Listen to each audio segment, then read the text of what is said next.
ప్రభుజీ, సాధారణంగా ఏ తల్లిదండ్రులకైనా పిల్లలు బాగా చదువుకుని వాళ్ళు వృద్ధిలోకి వచ్చిన తర్వాత వాళ్ళకి పెళ్ళిళ్ళు చేసి ఆ తర్వాత మనవాళ్ళతో మనవరాళ్ళతో ఆడుకోవాలనేది ఎవరికైనా ఉండే కోరికే. సరే, మీరు చదువు విషయంలో చెప్పక్కర్లేదు, ఉద్యోగం విషయంలో చెప్పక్కర్లేదు, చాలా అద్భుతమైన మంచి ప్లేస్లో సెటిల్ అయ్యారు. అలాంటి తరుణంలో మీరు ఒక ఫ్యామిలీ మ్యాన్గా దాని ఏమంటారు, ఒక గృహస్థుగా మీరు జీవించకుండా ఇలాగా ఈ రకమైన ఆధ్యాత్మిక జీవితాన్ని ఎంచుకుంటాను అన్నప్పుడు మీ తల్లిదండ్రులు అంత ఈజీగా ఒప్పుకున్నారా? నేను నా నిర్ణయాన్ని చెప్పానమాట, మా పేరెంట్స్కి చెప్పాను. ఇనిషియల్గా వాళ్ళకి ఆందోళన అంటే కాస్త యాంగ్జైటీ వచ్చేసింది.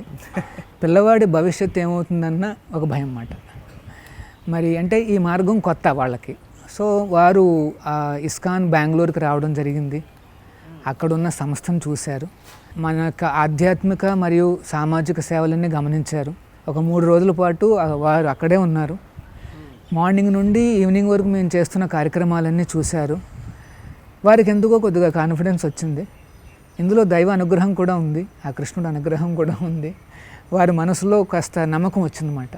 వచ్చి తర్వాత సరేరా, ఒక సంవత్సరం 2 సంవత్సరాలు నువ్వు చూడు, తర్వాత నీకేమన్నా కాస్త అటు ఇటుగా అనిపిస్తే వచ్చేసాయి అనేసి చెప్పారన్నమాట.